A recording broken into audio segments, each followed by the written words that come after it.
Bonjour à toutes et à tous, en particulier à ceux que je n'ai pas salués de près, que j'ai oubliés. Je n'ai pas fait la tête, il y en a peut-être que j'ai croisé et je ne me suis pas retourné, alors désolé. Merci, merci Sylvain de cette invitation. C'est toujours un moment agréable de venir ici à Commentry et puis surtout dans des moments comme ceux-ci parce que moi je sens, alors je ne suis pas du tout bon dans les pronostics, mais je sens et je pense que vous le sentez aussi, il se passe quelque chose de fort et quelque chose d'intéressant ici. Il y a urgence à ce que partout sur le territoire, des hommes et des femmes soient appelés à des responsabilités pour, d'une part, dire non à ces politiques d'austérité qui étouffent les peuples et, d'autre part, ouvrir des perspectives réelles de changement de société. Ce sont des militants, des citoyens, comme vous, vous toutes et vous tous autour de Sylvain, qui ont la crédibilité, pour répondre à cela. La vérité, elle est ici, dans cette salle aujourd'hui, et non pas la semaine prochaine aux côtés du ministre du redressement productif, tout acquis aux exigences du MEDEF et de Pierre Gattaz. Que l'on soit parlementaire ou élu local, on se doit de résister aux côtés de ses concitoyens. Qu'on vienne pas me dire ici, à Commentry, bassin industriel, qu'un maire se doit de gérer sa commune sans se préoccuper des choix nationaux et européens. Lorsque vous avez des élus locaux qui soutiennent par exemple l'allègement de 30 milliards d'euros de cotisations sociales dans le cadre du pacte de responsabilité, je vous rappelle que tous les autres candidats ici à Commentry soutiennent cette politique. Et bien lorsque vous avez cette position, vous ne pouvez intervenir contre la baisse des moyens pour les services publics, de la santé ou du transport par exemple, mais je pourrais en dire d'autres. Lorsque vous avez des élus qui soutiennent l'austérité et tous les autres candidats la soutiennent, ici à Commentry, vous ne pouvez vous mobiliser et mobiliser les populations contre la baisse des dotations aux collectivités territoriales, environ 10 milliards d'euros d'ici 2017. Ce sera donc inexorablement moins pour la petite enfance, le périscolaire, la culture, le sport, le logement, et j'en passe. Vous avez compris, mon premier message ce soir, c'est l'importance d'avoir une équipe municipale qui résiste, un maire droit dans ses bottes, un maire qui ne tiendra pas ici, à Commentry, une position, et là-bas, à Moulins au Conseil Général ou à Paris à l'Assemblée Nationale, une autre position. J'ai parcouru très rapidement les projets de tes adversaires, Sylvain. Quelle démagogie. Entre un qui, comme obsession, a la mise en place de caméras, on reconnaît bien là les positions de l'UMP, et un catalogue de projets tout aussi démagogiques les uns que les autres. Et un second candidat qui veut faire de sa priorité la formation et la culture. Sur ce dernier point, en votant à l'Assemblée nationale la baisse des moyens pour la politique culturelle et pour les collectivités, chacun comprendra qu'il s'agit bien sûr d'un marché de dupes. Sur l'emploi, pas besoin de vous faire de dessin, la baisse du pouvoir d'achat, l'absence de loi contre les licenciements boursiers et les délocalisations ne vont surtout pas favoriser le développement et le maintien de l'emploi sur nos bassins. Adiceo en est un bel exemple, et d'ailleurs c'était il y a quelques années, je ne me souviens plus quand, à la rencontre des dirigeants d'Adiceo avec une délégation de syndicalistes, avec Claude Riboulet, candidat d'UMP, je ne sais pas, et Bernard Lesterlin, autre candidat, mais alors député. J'étais une rencontre, je me souviens, sur la question de la vitamine E, et je me souviens là aussi leur position. L'un crachant sur les syndicalistes, qui pouvaient remettre en cause le site industriel, et l'autre qui, bien sûr, s'est agenouillé devant les exigences du grand patronat, et surtout, n'a jamais été porteur de propositions de loi qui pourraient en effet, aller dans un autre sens que celle de la délocalisation. Avec Sylvain, vous ne risquez pas ce double langage, puisque lui a décidé de se consacrer pleinement à sa ville. C'est le second message que je me permets de vous adresser. Il faut ici, à Commentry, un maire entièrement dévoué pour sa commune. Nous sommes sur un bassin en souffrance. Il faut donc passer encore plus de temps pour venir en aide aux populations, convaincre les investisseurs de s'installer et ceux qui y sont de se développer et d'y rester, porter des projets qui répondent aux besoins, faire de la citoyenneté et de la concertation à chaque instant, au quotidien. Enfin, dernier message que je voudrais vous transmettre, il vous faut une équipe capable de porter des propositions qui collent au territoire, des propositions qui s'appuient aussi sur l'existant. Je ne vais ici aborder qu'un seul point, qui je sais est très cher à Sylvain, et ça tombe d'ailleurs assez bien puisque c'est un domaine d'activité dans lequel j'interviens un peu, la question de l'aménagement du territoire et de son accessibilité au travers des moyens de communication et de transport. Dans ce cadre-là, le transport ferroviaire doit avoir une place et poursuivre une existence très forte ici sur ce territoire. Que ce soit sur le transport des voyageurs et les inquiétudes sur le devenir de votre gare, parce que s'il y a eu un recul, il est évident que la période électorale et l'arrivée des municipales y étaient pour quelque chose et que très rapidement, à nouveau, ces mêmes inquiétudes vont revenir. Et puis bien sûr sur les questions qui sont liées au fret ferroviaire avec Adiceo et la biomasse. Il y a bien sûr des batailles à mener et surtout des propositions à porter. Il faut convaincre les décideurs que le transport par fret du bois sur la plateforme, c'est la garantie d'une consolidation du fret pour Adiceo. Il y a là un enjeu capital, tant de point de vue économique, social qu'environnemental. Je ne vais pas développer ici, nous aurons l'occasion sans doute d'en reparler après le 30 mars. Je ne vais pas faire plus long, mais juste un dernier mot pour vous dire tout mon plaisir donc de vous retrouver ici, rassemblés, pour redonner à Commentry un peu de son passé, mais surtout beaucoup d'avenir. Je connais Sylvain, il est, je peux vous le garantir, l'homme de la situation. Je connais un peu moins ses colistiers, mis à part quelques-uns, mais je sais surtout sa capacité à bien s'entourer. Moi, je suis confiant, je sais que vous aussi. Alors, un dernier effort, et le 30 mars prochain, je crois, devrait être un beau début de printemps pour la Cité des Forgerons. Je vous remercie.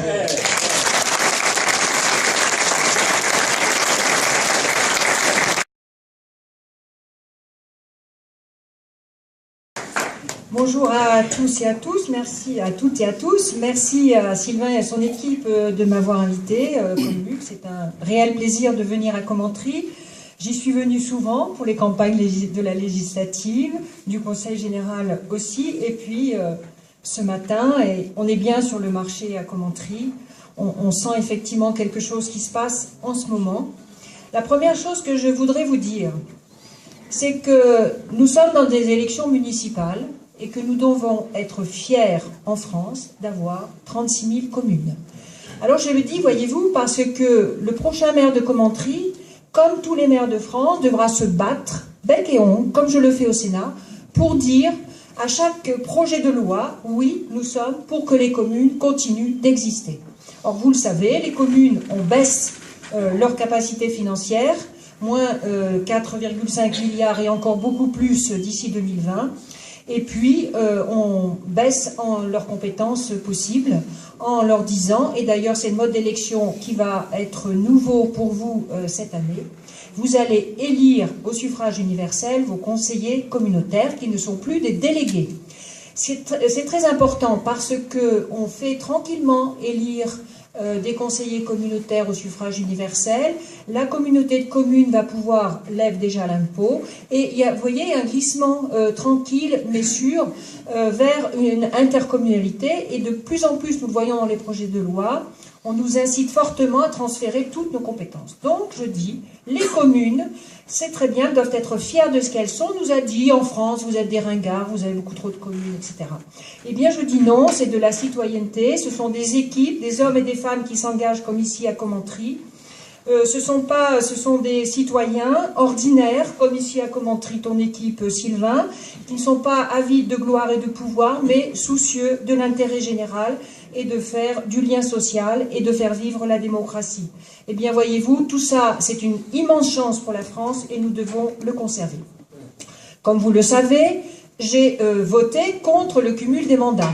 Et d'ailleurs, je me l'applique à moi-même.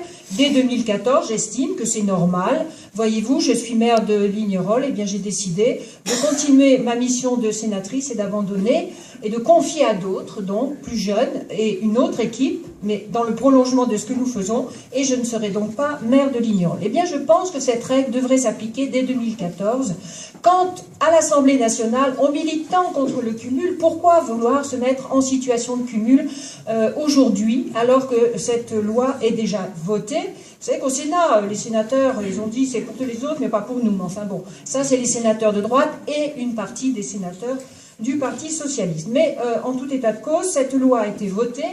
Elle sera mise en application en 2017 et je pense que lorsqu'on s'est tant battu contre le cumul, et c'est tellement utile, nos concitoyens l'attendent tellement, qu'un maire à part entière, un sénateur à part entière, un parlementaire qui fait son boulot à Paris, vous voyez, on a besoin d'aérer la démocratie, de la faire respirer, eh bien je pense qu'on devrait se l'appliquer à soi-même. Nous sommes conscients au Sénat et dans mon groupe, le groupe communiste, républicain et citoyen, de décalage entre les communes au niveau financier. Nous avons fait une proposition de loi pour faire un rééquilibrage de la dotation de la DGF et cette proposition de loi n'a pas été votée par nos collègues du Parti socialiste. Pourquoi fallait-il et pourquoi faut-il une liste de gauche? Eh bien, j'ai envie de dire à Commentry, ça serait bien extraordinaire si nous n'avions pas de liste de gauche, et la liste de Sylvain, la liste Commentry pour tous, et la liste de gauche de Commentry. Eh bien, bravo à vous. Évidemment, cela s'imposait. Soyons lucides. Aujourd'hui, si on n'est pas adhérent du MEDEF, on a du mal à se réjouir et à espérer un changement dans nos vies.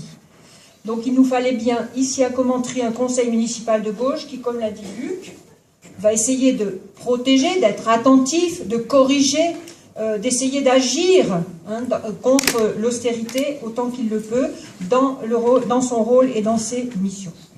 Dans quel contexte sommes-nous rapidement? Dès l'élection de François Hollande, Petroplus, PSA, ArcelorMittal, ici à Commentry et combien d'autres, la ronde infernale des plans sociaux qui ne se ralentit pas. L'industrie, il y a 10 ans, représentait 18% de la production nationale, aujourd'hui 13%. François Hollande, candidat, a dit « La désindustrialisation de la France est inacceptable ». Mais depuis, gel des salaires, ponction sur les familles et les retraites, augmentation de la TVA, etc., etc. Le montant des exonérations des cotisations sociales accordées aux entreprises est passé de 2 milliards en 92 à 31 milliards aujourd'hui. 31 milliards. Mon groupe au Sénat a demandé et obtenu une mission commune d'information avec comme seule question: quel impact pour l'emploi, ces 30 milliards? Quel impact sur l'emploi? Dites-nous quel impact sur l'emploi. Aujourd'hui, 3,3 millions de personnes au chômage. Le crédit d'impôt pour la compétitivité et l'emploi, 20 milliards d'euros en faveur des entreprises. Mais elles ne s'arrêtent pas là et elles en veulent toujours plus. Aujourd'hui, le pacte de responsabilité. Le gouvernement est en train de chercher 50 milliards pour le financer. Et comme le dit mon collègue, puisqu'il est sénateur aussi, Pierre Laurent, et ami, ce n'est pas d'un pacte de responsabilité dont nous avons besoin, c'est d'un pacte de solidarité. Eh bien, non, ce n'est pas tout à fait ce qui va être le cas.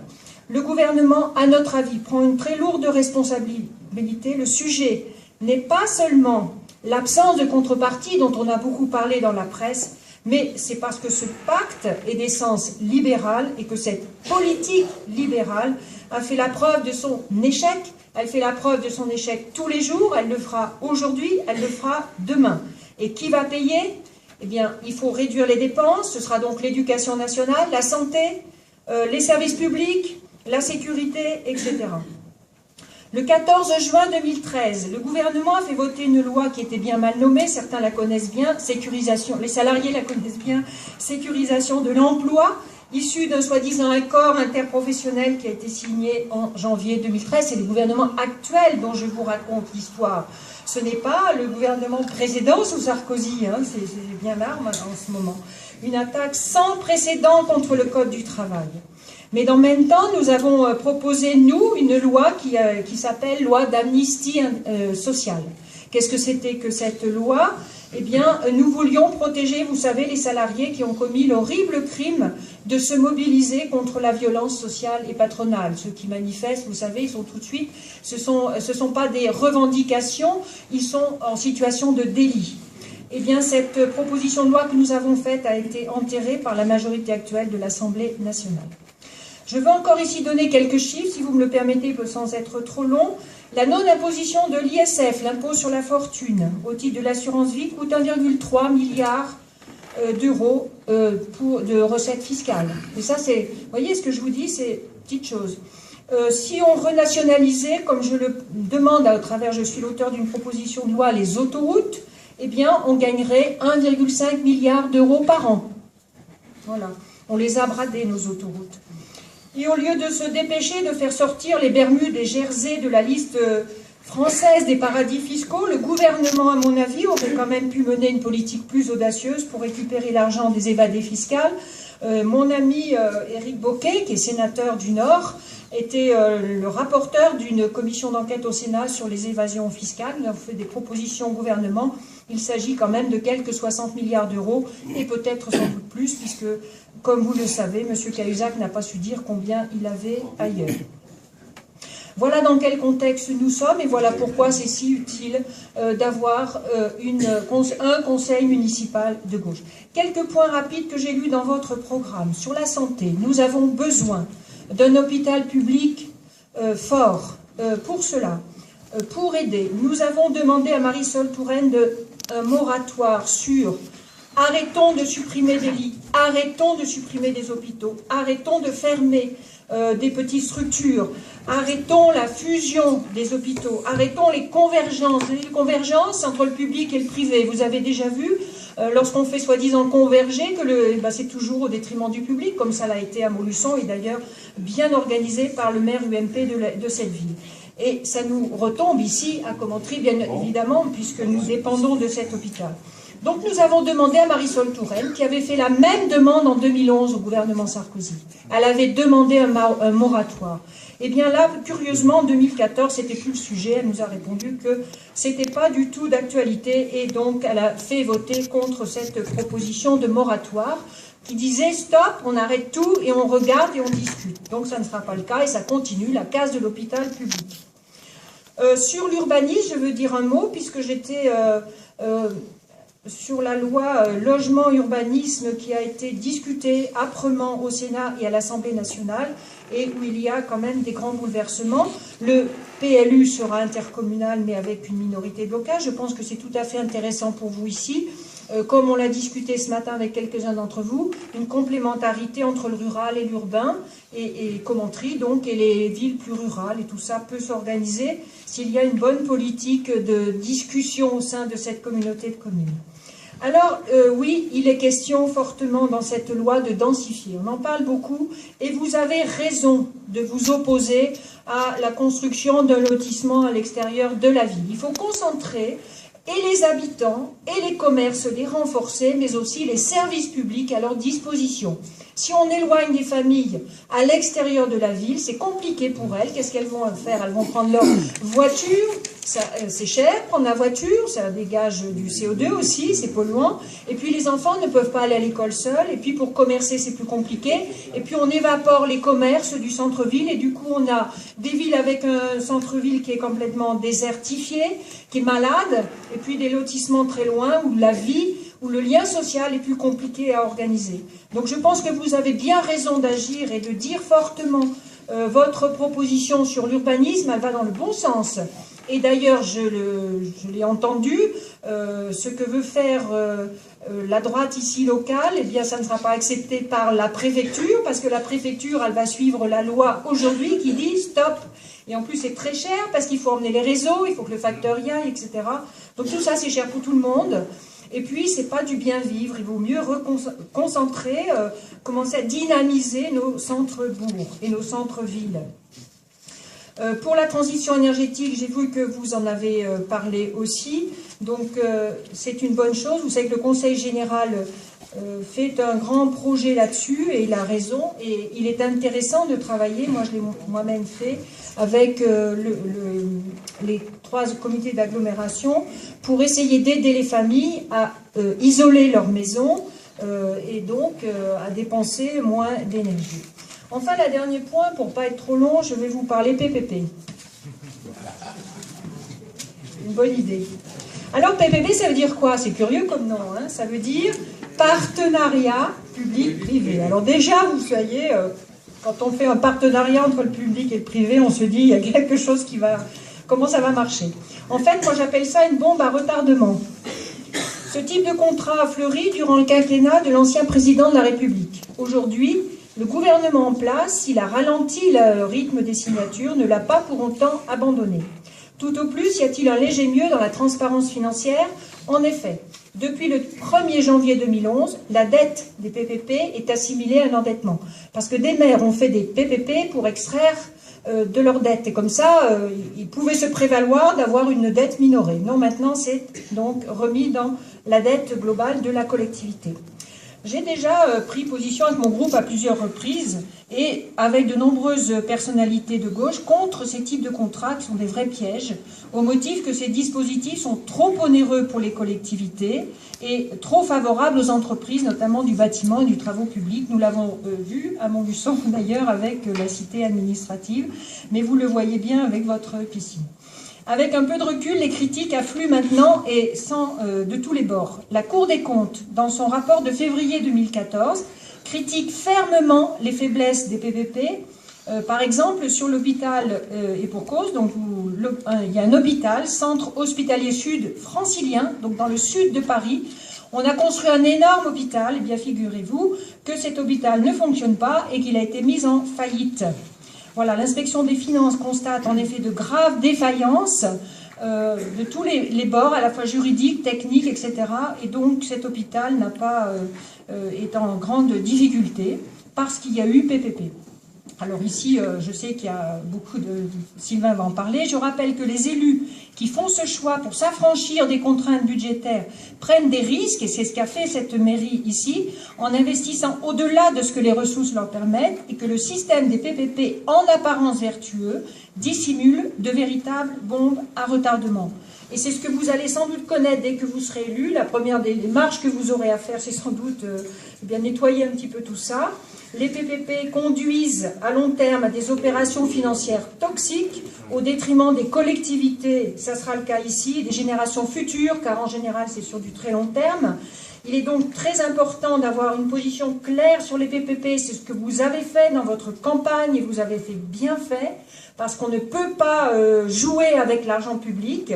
Ce type de montage qui permet de ne pas s'endetter, soi-disant, au début du projet, mais repousser les dépenses à plus tard, c'est énormément de risques, beaucoup de pénalités pour les habitants ici de Coventry, mais je sais que vous êtes sur le pont avec votre équipe et Sylvain a bien travaillé le sujet. Voilà, je voulais vous dire ces quelques mots, combien je suis heureuse de voir Sylvain. Je pense que la réussite est au bout de la semaine, voir toute son équipe. Et puis, écoutez, je vous donne rendez-vous parce que j'ai l'impression qu'il y aura un autre meeting, en effet, très bientôt, et encore plus grand. Et je vous souhaite beaucoup de courage. Maintenant, il faut y aller, c'est la dernière semaine. Elle compte beaucoup, il faut entraîner, dire, de venir voter, et voter à gauche, à Coventry. Comment ne pourrait-on pas voter à gauche, à Coventry? Merci à vous, bon courage.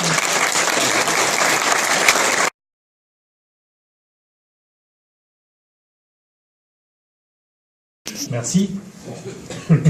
Alors voilà, des interventions qui ont bien sûr élevé un peu le débat, mais vous avez compris combien ce qui se passe peut-être au niveau de la politique nationale est directement en prise avec ce qui nous arrive localement. Et c'est bien ce qu'essaye souvent de nous faire croire la droite, l'élection municipale n'est pas politique.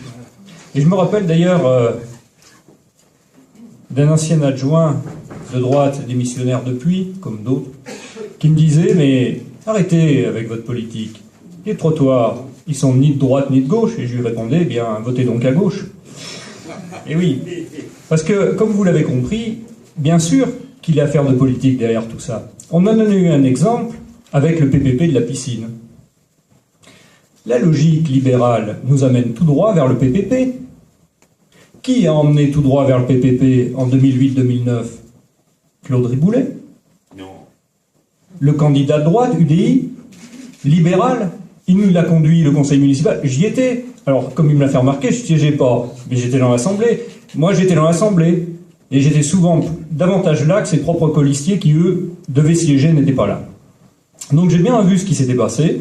C'est Claude Riboulet, personne d'autre, qui a emmené le conseil municipal vers le PPP. Et aujourd'hui, ça a conduit à une condamnation de la Cour d'appel de Lyon pour faute grave de gestion de la ville de Commentry. Il va falloir renégocier tout ça. Ça se fera pas en claquant des doigts. Beaucoup de questions se posent. Je suis déjà intervenu assez longuement sur ce sujet, notamment auprès de notre collègue qui anime Regard Actu et qui avait enregistré une vidéo qui est toujours disponible sur le site de Regard Actu et je vous invite à aller la consulter. Voilà, il faudra s'attendre à payer des pénalités. De plus, systématiquement, la Cour des comptes épingle les PPP puisqu'ils coûtent et ils ruinent les contribuables. Donc on est dans un contexte d'une gestion plus que douteuse de la ville de Commentry. Ça va être aussi un des enjeux le 23 mars, c'est comment est-ce qu'on sort de cette gestion douteuse? On peut en sortir calmement. Pour ça, on a un bulletin de vote. Aux dernières municipales, une liste s'était composée qui préfigurait celle qui allait arriver maintenant, même si je revendique qu'il s'agit tout à fait d'autre chose, mais la liste d'aujourd'hui n'aurait pas existé sans l'alternative à l'époque, et le seul élu qui siégeait s'est toujours opposé au PPP. Tous les conseils ont été préparés à l'avance, tous les dossiers, j'ai eu la possibilité de les consulter, des positions ont été arrêtées, nous avons été clairs là-dessus, nous avons toujours dénoncé le PPP.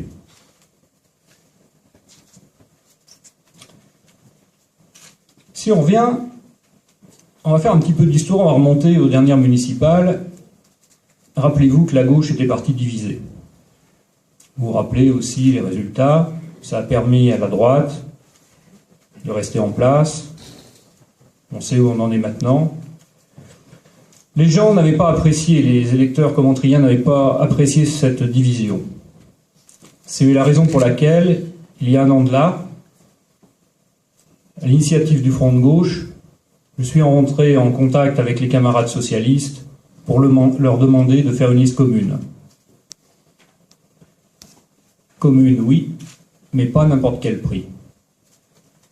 Commune autour de ce qui nous rassemble, nos valeurs. La défense des services publics, la justice sociale et fiscale, la solidarité, la laïcité, la démocratie locale. Eh bien, les camarades socialistes ont répondu présent.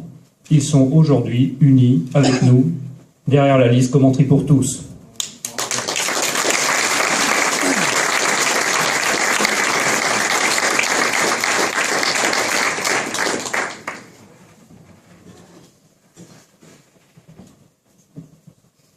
Autre chose nous a animés durant cette campagne. Nous, à gauche, on rejette l'austérité. Ces politiques d'austérité, on les laisse au candidat Claude Riboulet de droite, c'est sa politique, son austérité, qu'il la garde. C'est cette austérité qui amène 250 000 € par an de moins de dotation à la collectivité locale, Commentry. La péréquation Sarkozy, 250 000 € de mieux ou de moins, ça dépend de quel côté on se place. Eh bien ça, ce sont des politiques d'austérité, on les laisse à nos adversaires. Nous, on ne se reconnaît pas là-dedans. Malheureusement, on est bien obligé de les vivre. Ce qui nous a animés durant cette campagne, c'est comment est-ce que, d'un point de vue municipal, ici à Commentry, on va pouvoir vous proposer un projet pour les 6 années qui viennent qui remplit 2 objectifs. 1, on lutte contre l'austérité, on veut que la vie soit moins difficile pour les Commentriens, puisque cette austérité, chaque jour ils la vivent et ça leur rend la vie plus difficile. Donc je vous ferai des propositions pour rendre la vie moins difficile. Ça, c'est lutter contre l'austérité. Et la seconde mesure, qui nous a animés durant cette campagne, ça n'est pas de faire un catalogue de tout ce qui va pouvoir être fait, mais si vous voulez, on peut le faire. Oui, en face du lycée Geneviève-Vincent, on fera rentrer du tuf. Les trottoirs sont plus bas que la chaussée. Oui, à tel endroit, on ira nettoyer les crottes de chiens, mais bien sûr qu'on ira le faire. Est-ce que c'est ça que vous attendez? Bien sûr que non. Ce que vous attendez, c'est qu'on trace une perspective pour Commentry dans les 6 années qui viennent. Ça sera notre deuxième objectif. Tout à l'heure, je vous présenterai le projet, et vous verrez que les deux objectifs y sont. On luttera contre l'austérité, on dégagera une perspective d'avenir pour notre ville.